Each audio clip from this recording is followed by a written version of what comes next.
اس کے انسان کے دل کے اندر جو ہے وہ عقیدہ توحید یعنی ایک اللہ کو ماننے سے اس کے دل کے اندر ایک اطمینان پیدا رہتا ہے۔ پرہیزگاری اسے یہ ہر انسان کو جب وہ ایک اللہ کو مانتا ہے تو اس کے دل میں یہ احساس رہتا ہے کہ اللہ تعالیٰ سب کچھ جانتا ہے، وہ قادر بھی ہے، وہ سمیع بھی ہے، وہ بصیر بھی ہے، وہ ہر بات کو سنتا ہے، میرے دل کے احوال کو بھی جانتا ہے، وہ مجھے خلوت اور جلوت میں بھی جانتا ہے، مجھے ظاہری طور پر بھی جانتا ہے، پوشیدہ طور پر بھی جانتا ہے، میرے تمام اعمال کو وہ اچھی طرح سے جانتا ہے۔ میں کمرے میں ہوں، گھر میں ہوں، اکیلے میں ہوں، تو جو بھی میں کام کروں گا وہ اللہ تعالیٰ جانتا ہے، میری نیتوں کو بھی وہ جانتا ہے۔ تو جب یہ ساری چیزیں اس کے ذہن میں ہوں گی تو وہ ہر برا کام کرنے سے پہلے ایک لمحے کے لیے سوچے گا کہ میں جو ہے وہ کہیں غلط کام کروں اور اللہ کی پکڑ میں آ جاؤں۔ تو اس لیے وہ پرہیزگار کا مطلب کیا ہے؟ پرہیزگاری کرنا، جیسے آپ نے دیکھا ہوگا کہ شوگر کے مریض کو ڈاکٹر پرہیز بتا دیتے ہیں کہ آپ نے جناب یہ میٹھا نہیں کھانا ہے، یہ چیزیں نہیں کھانی ہیں، یعنی ان سے پرہیز کرنا ہے۔ تو ایسے ہی اللہ تعالیٰ نے ہمیں جو ڈونٹس کے جو کام دیے ہیں کہ جو کام، جو حرکتیں، جو چیزیں نہیں کرنی ہیں تو ان سے بچنا جو ہے وہ پرہیزگاری ہے، جس کو عربی میں ہم تقویٰ بھی کہتے ہیں۔ تو انسان پھر جب اس کو ایک اللہ پر یقین ہوتا ہے اور اس کو اللہ کی تمام جو ہے وہ صفات کا بھی اس کو یقین ہوتا ہے تو وہ اس کے اندر ایک پرہیزگاری یعنی تقویٰ پیدا ہو جاتا ہے۔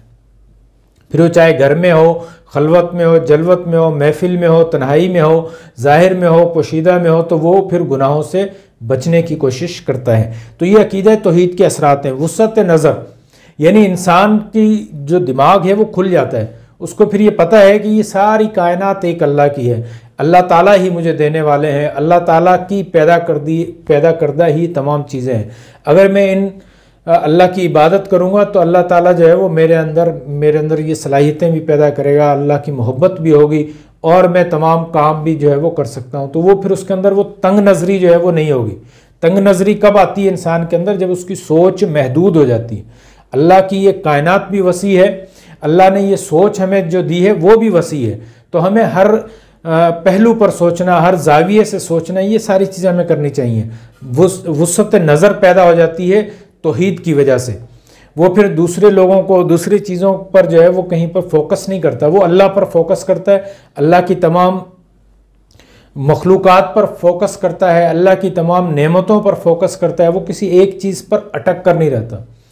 تنگ نظری کیا ہے کہ انسان کسی ایک جگہ پر، جیسے کسی ایک لسانی گروہ میں، کسی ایک سیاسی جماعت کے اندر جو ہے نا وہ پھنس کے رہ گیا، دوسروں کو وہ دوسرے اینگل سے کوئی دیکھتا ہی نہیں ہے، دوسروں کی اچھائی اس سے نظر ہی نہیں آتی۔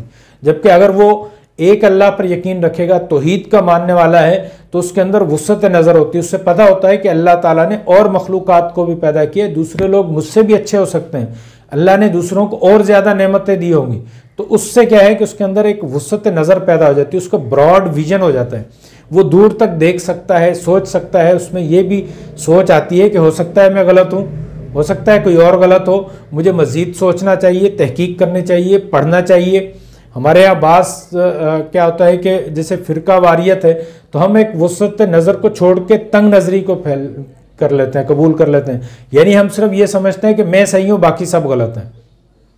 تو یہ جب انسان اللہ کو مانتا ہے، توحید کو مانتا ہے، تو اس میں وسعت نظر پیدا ہوتی ہے۔ آپ دیکھیں کہ کتنے فرقے ہیں لیکن وہ سب کے سب جو ہے وہ کہتے ہیں کہ ہم صحیح ہیں، باقی سارے غلط ہیں۔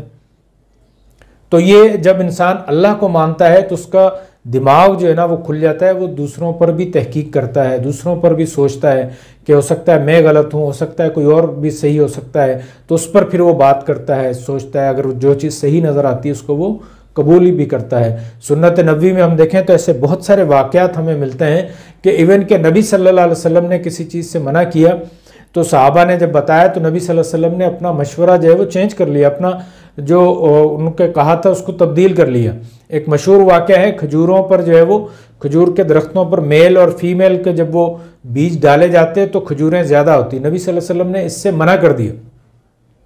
اس سال جو ہے وہ کھجوروں نے پھل کم دیا، تو جب لوگوں نے بتایا کہ اللہ کے نبی ہم جب یہ دونوں کی ملاتے تھے تو کھجوریں زیادہ ہوتی تھیں، تو نبی صلی اللہ علیہ وسلم نے کہا کہ تم دنیاوی معاملات مجھ سے زیادہ بہتر جانتے ہو، جیسا کرتے تھے ویسا کرتے ہو۔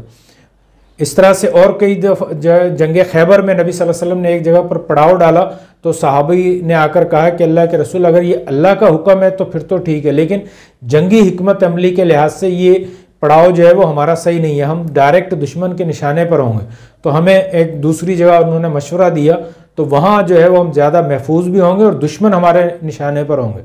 تو نبی صلی اللہ علیہ وسلم نے ان کے مشورے کو مانا اور پھر جو ہے وہ اپنے جو پڑاؤ کی جگہ تھی وہ چینج کر لی۔ یعنی وسعت نظر پیدا ہو جاتی ہے جب انسان اللہ کو، اللہ کی مخلوقات کو دیکھتا ہے، سمجھتا ہے، جانتا ہے، تو وہ دوسروں کے مشوروں پر بھی چلتا ہے، دوسروں کے ساتھ ملتا بھی ہے۔ استقامت و بہادری، جب ہم اللہ کو مانتے ہیں تو ہم یہ ذہن میں رکھتے ہیں، ہمیں یہ معلوم ہوتا ہے کہ سارے نفع و نقصان کا مالک صرف اللہ تعالیٰ ہے۔ اگر اللہ تعالیٰ چاہے تو مجھے بادشاہت بھی دے دے، اللہ چاہے تو مجھ سے بادشاہت بھی چھین لے۔ یہ واقعات ہم آئے روز دنیا میں دیکھتے رہتے ہیں کہ آج غریب تھے اور چند دنوں میں جو ہے وہ امیر ہو گئے، راتوں رات امیر ہو گئے۔ آج بادشاہ تھے، کل جو ہے وہ جیل میں پڑے ہوئے۔ وہ نیلسن منڈیلا 20 سال جیل میں رہنے کے بعد وزیر اعظم بن گئے۔ ہمارے ہاں بھی دیکھیں کہ آج وزیر اعظم تھے، کل جیل کے اندر ڈال دیے گئے۔ تو یعنی یہ بادشاہت، یہ نفع نقصان، یہ تمام چیزیں اللہ کے ہاتھ میں ہے۔ جب اللہ کے ہاتھ میں ہے، ہمیں اس کا یقین ہوتا ہے، تو ہم پھر دوسری چیزوں سے، دوسرے لوگوں سے ڈرتے نہیں ہیں۔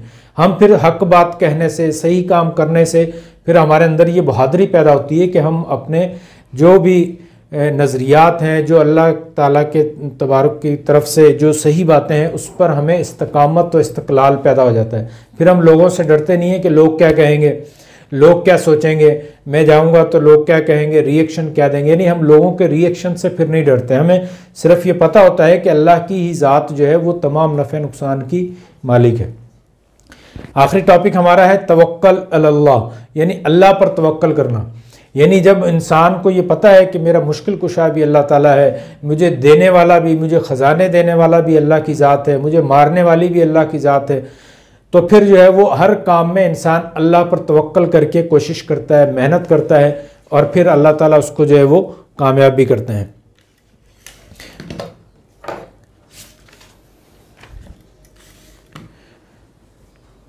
تو توکل کے حساب سے یہ ہے کہ اللہ تعالیٰ کے نبی صلی اللہ علیہ وسلم نے بھی کہا کہ آپ اپنی سواری کو باندھ کے پھر اللہ پہ توکل کریں۔ یعنی توکل کا یہ مطلب نہیں ہے کہ انسان کوشش بھی نہ کرے اور صرف جو ہے وہ اللہ کے آسرے پر جو ہے وہ چھوڑ دیا، ایسا نہیں۔ یعنی ہمیں اپنی پوری کوشش کرنی ہے اور نتیجے کو جو ہے وہ اللہ پر چھوڑ دینا، یہ توکل الی اللہ ہے۔ اللہ پر توکل کرنا یعنی اللہ پر بھروسہ کرنا۔ یعنی بات کیا ہوگی کہ ہم اپنی طور پر پوری طرح سے کوشش کریں گے، لیکن نتیجہ جو ہے وہ اس کو پھر ہم اللہ پر چھوڑ دیں گے، اس کو کامیابی کو جو ہے وہ اللہ پر چھوڑ دیں گے اور اپنی پوری طور پر جو ہے وہ کوشش کریں گے۔ یہ توحید کو ماننے کے یہ کچھ اثرات انسان کی زندگی میں ہوتے ہیں۔ اور ایک اور بڑا اہم فائدہ یہ ہوتا ہے کہ جب ان عقائد کو ماننے کا، اسپیشلی توحید کو ماننے کا، کہ انسان کی زندگی میں پھر جتنے بھی اعمال ہوتے ہیں وہ پھر اس سے توحید نظر آتی ہے۔ یعنی ایسا نہیں ہے کہ ہم لا الہ الا اللہ بھی پڑھ رہے ہوں اور پھر جو ہے وہ کہیں بتوں کے آگے، کبھی ہم نے دیکھا کہ لوگ بجلی کے، لائٹ کے یہ جو کھمبے ہوتے ہیں اس کے اوپر بھی دھاگے باندھ رہے ہوتے ہیں۔ تو یعنی ان چیزوں سے جو ہے وہ پھر انسان بھاگتا ہے۔ یہ تھوڑی سی تکلیف آئی اور پھر فوراً جو ہے وہ اللہ کے علاوہ جو ہے وہ ہم دوسرے وسیلے اور دوسرے راستے ڈھونڈنا شروع کر دیتے ہیں۔ تو یہ توحید کے خلاف ہے۔ توحید کیا ہے کہ ہم اپنے اعمال سے جو ہے وہ یہ ظاہر کریں کہ ہم اللہ کو ایک مانتے ہیں، یعنی اللہ کے بجائے ہم کسی اور کی طرف نہ جائیں۔ تو انسانی زندگی پر توحید کے بہت زیادہ اثرات ہوتے ہیں۔ اگر توحید نہ ہو تو انسان پھر جو ہے وہ کبھی اس کے در، کبھی اس کے در، کبھی در بدر، تو وہ مختلف جگہوں کی جو ہے وہ ٹھوکریں کھاتا رہتا ہے۔ تو اس لیے ہمیں چاہیے کہ ہم توحید کو جو ہے یعنی ایک اللہ کو مانیں، جس کی اللہ تعالیٰ نے قرآن مجید میں پورے قرآن کی جو بنیادی جو دعوت ہے وہ صرف یہی ہے کہ ایک اللہ کو جو ہے وہ مانا جائے۔ اور نبی صلی اللہ علیہ وسلم کی سیرت کے حوالے سے اگر ہم بات کریں تو نبی صلی اللہ علیہ وسلم نے پوری زندگی میں صرف یہی دعوت دی کہ ایک اللہ کو مانا جائے۔ یعنی اللہ کے نبی صلی اللہ علیہ وسلم نے جب قریش میں نبوت کا اعلان کیا تو کیا کہا؟ قولوا لا الہ الا اللہ، یعنی لا الہ الا اللہ کہو تو تمہیں دنیا کی حکمرانی مل جائے گی۔ اور پھر ایسا ہوا بھی۔ شروع میں انہوں نے منع کیا، انکار کیا، تو دیکھیں کس طرح سے وہ ذلیل ہوئے، کس طرح سے وہ مارے گئے۔ لیکن پھر جب عرب کے لوگوں نے لا الہ الا اللہ کو مانا اور اس کے اوپر قائم ہوئے تو پوری دنیا کی سربراہی ان کو ملی۔ آج جب ہم نے عقیدہ توحید کو چھوڑ دیا، اللہ کو چھوڑ دیا، تو نتیجہ کیا نکلا؟ ہم نے قرآن کو چھوڑ دیا، نتیجہ یہ نکلا کہ پوری دنیا میں پھر ذلیل و خوار ہونا شروع ہو گیا۔ تو یہ عقیدہ توحید کیا ہے کہ ہمارے اعمال سے ظاہر ہونا چاہیے، ہمارے ایکشنز جو ہیں وہ بولنے چاہیے کہ یہ انسان موحد ہے، یہ عقیدہ توحید کو ماننے والا ہے۔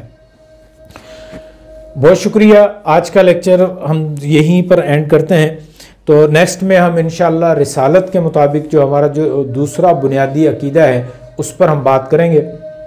تب تک کے لیے مجھے اجازت دیجیے۔ السلام علیکم ورحمۃ اللہ۔